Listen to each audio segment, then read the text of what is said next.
اسرائیل ایک بار پھر بڑی مشکل میں پھنس گیا ہے۔ امریکہ نے اسرائیل کو 130 بلڈوزرز اور بھاری بمبوں کی فراہمی روک دی ہے۔ اسرائیل یہ بلڈوزر غزہ کی پٹی میں گھروں کو منہدم کرنے کے لیے استعمال کرنا چاہتا تھا۔ اسرائیلی اخبار کے مطابق اسرائیل وزارت دفاع نے امریکی مشینری بنانے والی کمپنی کیٹرپلر سے تقریباً 130 D9 بلڈوزر خریدنے کے بڑے معاہدے پر دستخط کیے تھے۔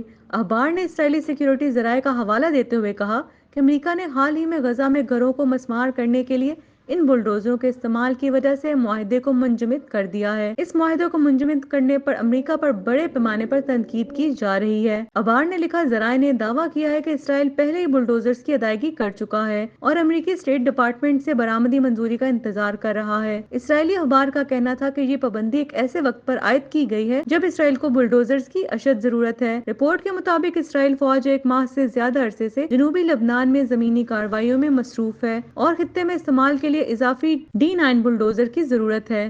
اسرائیلی اخبار کا کہنا تھا کہ بلڈوزر کی کھیپ بند ہونے سے جنوبی اسرائیل میں غزہ اور نیگیو کے درمیان بفر زون بنانے کے منصوبے کی تکمیل میں تاخیر ہوئی ہے، جس میں غزہ کی سرحد کے ساتھ زرعی علاقوں کو صاف کرنا اور سینکڑوں فلسطینی عمارتوں کو منہدم کرنا شامل ہے۔ اخبار کے مطابق واشنگٹن نے اسرائیلی فوج کو سینکڑوں بھاری بمبوں کی فراہمی بھی منجمد کر دی ہے۔ اسرائیل نے امریکہ سے تقریباً 1300 بم خریدے تھے۔ ان بمبوں میں سے ہر ایک کا وزن تقریباً 1 ٹن ہے۔ امریکہ نے ان خدشات کا حوالہ دیا ہے کہ انہیں غزہ میں شہریوں کو نقصان پہنچانے کے لیے استعمال کیا جا سکتا ہے۔ رپورٹ میں مزید کہا گیا کہ بھاری بمبوں کی کھیپ کا آدھا حصہ بالآخر پہنچا دیا گیا، جبکہ باقی آدھا حصہ امریکی اسٹوریج تنصیبات میں پھنسا ہوا ہے۔